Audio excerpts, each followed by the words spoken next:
What was your reaction when you heard this news? I was shocked. I think all of Wall Street is shocked by this. I mean, this is a guy who is at truly the center of the Masters of the Universe. I mean, he worked on every major deal. He effectively invented the modern private equity business. Anything that was going on in deal land, Jimmy almost certainly had a hand in.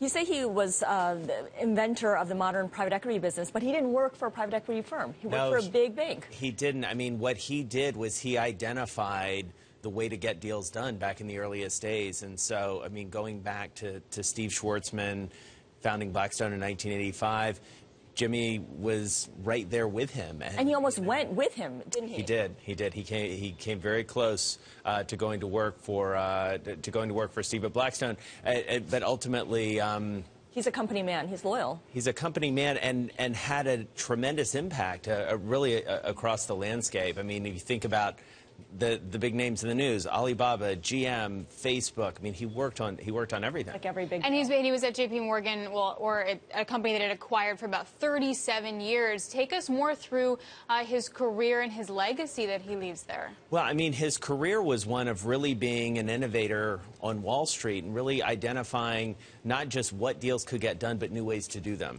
You know, you mentioned the syndicated loan market. You know, what that did was really make possible a lot of takeovers that otherwise wouldn't have been possible. And he made the careers of, I mentioned Steve Schwartzman, but also Henry Kravitz, David Bonderman, you know, all of these names that we associate with the modern private equity business. So, you know, his legacy is of a multi-trillion-dollar M&A market that extends beyond private equity to public takeovers to, you know, IPOs.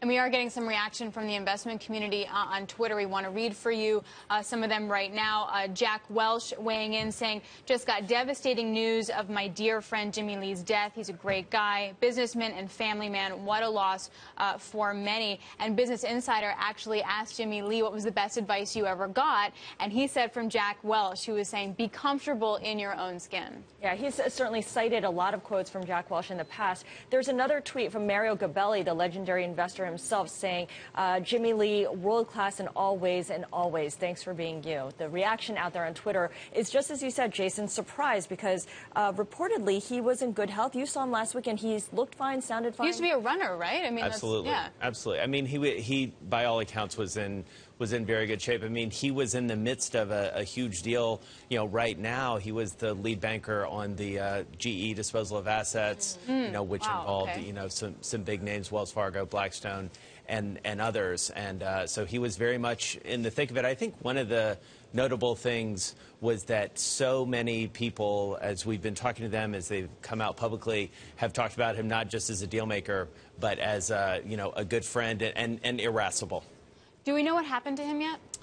We know that he was working out at his home this morning and then was taken to the hospital and died. All right.